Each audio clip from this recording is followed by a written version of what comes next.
মুনাফিক হলো মুসলমানের মধ্যে, জোরে জোরে বলেন নাউজুবিল্লাহ। এই মুনাফিক তার আবিধানিক ভাষা আমরা ইংলিশতে বলি হলো নাস্তিক। কি বলি?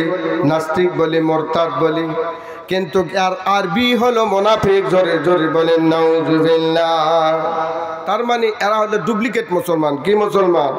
ডুপ্লিকেট মুসলমান, আধঘেনে মুসলমান। এরা মুনাফিক। আল্লাহ রসুল বলছেন যে সব সময় আমার মুনাফিকের জন্য ভয় হয়, ঠিক কিনা? এই মুনাফিকেরা ইসলামের ক্ষতি বেশি করিয়েছে। এবার আসুন, নূরউদ্দিন জঙ্গি রহমতুল্লাহ আলাইহি তিনি বললেন, এই কথা এই শুরু থেকেই খালি কথা বলতেছে। কথা বললে তো মানে খুব সমস্যা হয়। এই শুরু থেকেই এই কথা আমার কানে আসতেছে, তো আপনারা মেহেরবানি করে দরুদ শরীফ পড়েন। আল্লাহুম্মা সাল্লি আলা সাইয়্যিদিনা মাওলানা মুহাম্মদ ওয়া আলা আলি সাইয়্যিদিনা শফিআনা মুহাম্মদ। একটু মহব্বতে বলেন না কেন, একটু জবান খুলে বলেন। আল্লাহুম্মা সাল্লি আলা সাইয়্যিদিনা মাওলানা মুহাম্মদ ওয়া আলা আলি সাইয়্যিদিনা শফিআনা মুহাম্মদ। এবার নূরউদ্দিন জঙ্গি রহমতুল্লাহ আলাইহি তিনি বললেন, তাহলে তোমরা যদি ইহুদি হয় তাহলে তোমাদের বাড়িটা কোথায়? বলে, আমাদের বাড়ি মদিনাতে নয়, আমরা বাহির দেশের লোক। এখানে কেন? বলে, আমরা এখানে আসি আল্লাহর রসুলের লাশ চুরি করার জন্য। জোরে জোরে বলেন নাউজুবিল্লাহ।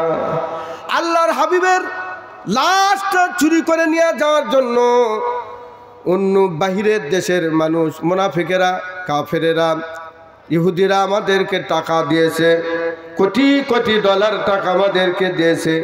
এই টাকার লোভে আমরা রসুলের লাশটা চুরি করে নিয়ে যায়, যদি আমরা তাদের হাতে দিতে পারি লক্ষ কোটি কোটি টাকা আমরা পাব। এই টাকার লোভে আমরা এই কাজ করিয়াছি। বলে, কিভাবে তোমরা রসুলের লাশটা চুরি করবে? বলে, আমরা বাহিরের দেশ থেকে মাটির মধ্যে দিয়ে আমরা রাস্তা খুঁড়িয়াছি, মাটির মধ্যে আমরা রাস্তা খুঁড়িয়াছি। রাস্তাটা খুঁড়ে কতদিন হলে করতেছ এটা? বলিয়াছে, আমরা 6 মাস হচ্ছে, কোনো রেওয়ায়তে আছে 1 বছর হয়। 6 মাস মতান্তরে 1 বছর ধরে আমরা মাটির মধ্যে রাস্তা খনন করিয়াছি। রাতের বেলায় আমরা মুসলমানদের চোখে ধোঁকা দেই, মুসলমানেরা যেন জানে যে আমরা মুসলমান, আমরা ইমানদার, আমরা পরেজগার। সেই জন্য দিনের বেলায় আমরা ইবাদত বন্দেগীর মধ্যে মশগুল থাকি, আর রাত যখন গভীর হয় নিশি রাতে আমরা এই মাটি খনন শুরু করে দেই। সারা রাত আমরা মাটি খুঁড়তে খুঁড়তে রসুলের রওজা পর্যন্ত আমরা পৌঁছে গেছি।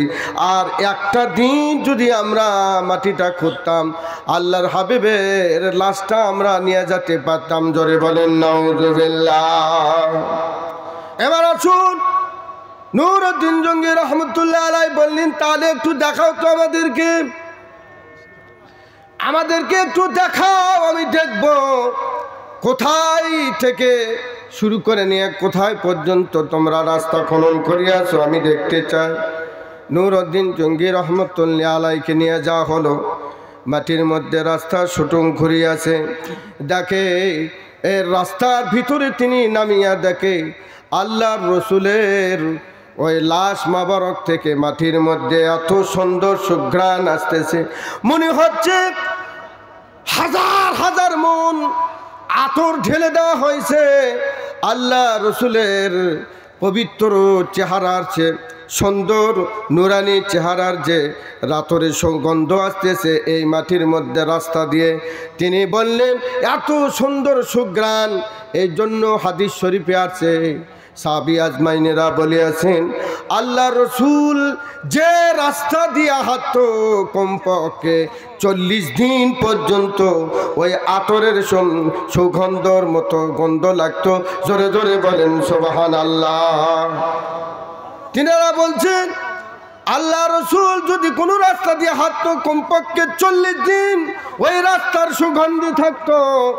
আমি বলতে চাই সেই নূর নবী, সেই রহমতের নবীকে উনি কাফেরেরা তাকে কষ্ট দিয়েছে, তার উপরে আঘাত করিয়াছে, তাকে অপমান করা হয়েছে, পাগল বলিয়াছে, ভণ্ড বলিয়াছে, জাদুঘর বলিয়াছে, কত কথা কাফেরেরা বলিয়াছে যে নবীর চেহারা দেখার সঙ্গে সঙ্গে জাহান্নামের আগুন আল্লাহ পাক হারাম করে দেয়। জোরে বলেন সুবহানাল্লাহ।